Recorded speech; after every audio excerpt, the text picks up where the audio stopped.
Well, obviously, I don't have my stool correct. Whoa. Dear me. Not a good Episcopalian if I don't have my stool correct. May the words of my mouth and the meditation of our hearts be always acceptable in your sight, O Lord, our strength and our Redeemer. Amen. Please be seated.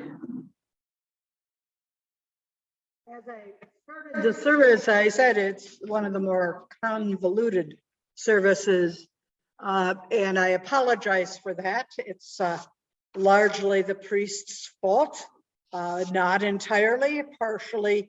We're being asked to be technocrats, and Leslie is saving us this morning, but we'd be in deep trouble without you. So thank you and bless you.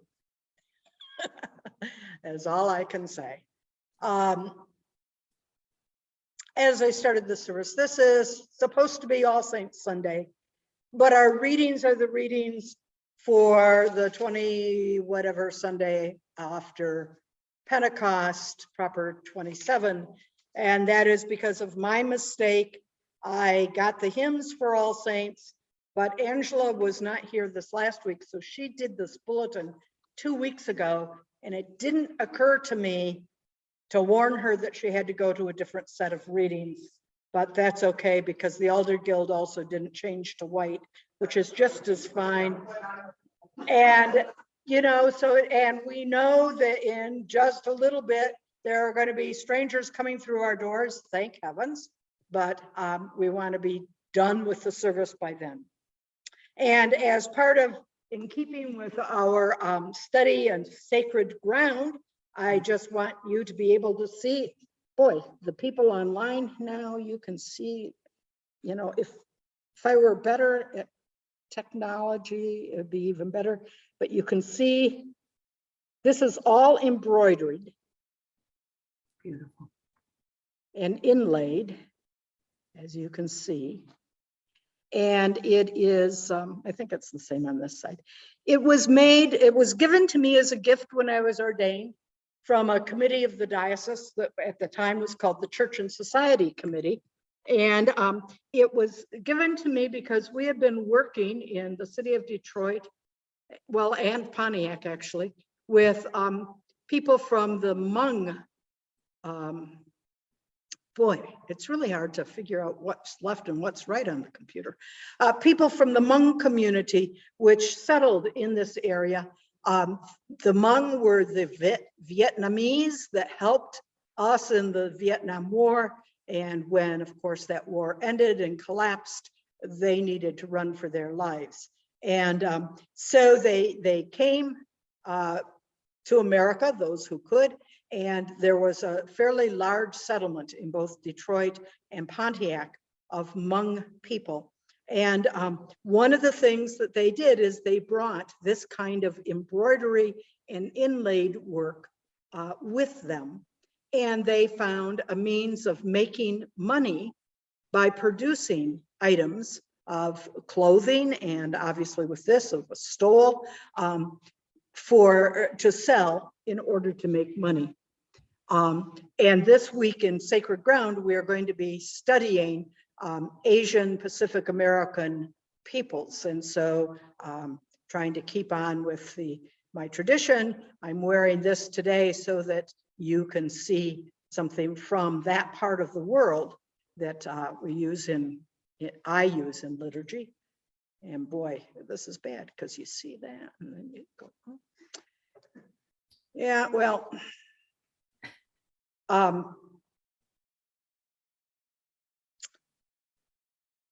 those people had a very hard time. They came not knowing the language. They came not knowing the customs.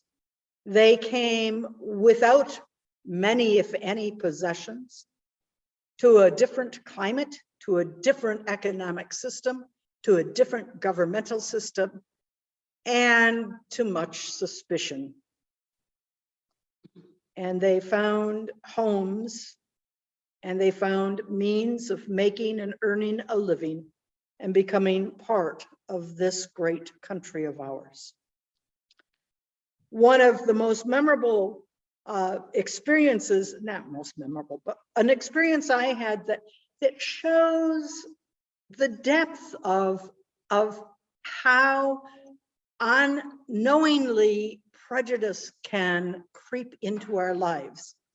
Is one Sunday after I was newly ordained, I was serving as an assistant, and some came into the church who were of clearly Asian descent, probably Hmong people, Vietnamese.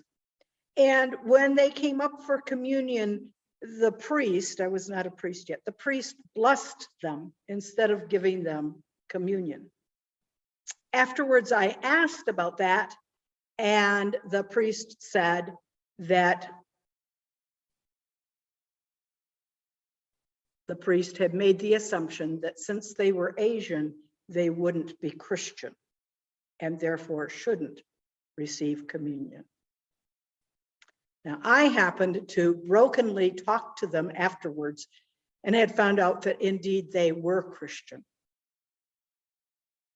And I bring that up because here was a very open priest, a very accepting priest, a very inclusive priest, who made a judgment based on merely the looks of a person.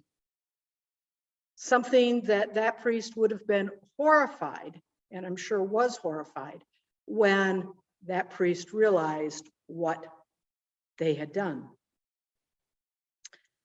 And so as we have progressed through this Sacred Ground program, we have seen over and over and over again how assumptions, presumptions, suspicions have led us to make bad choices, indeed life-denying choices.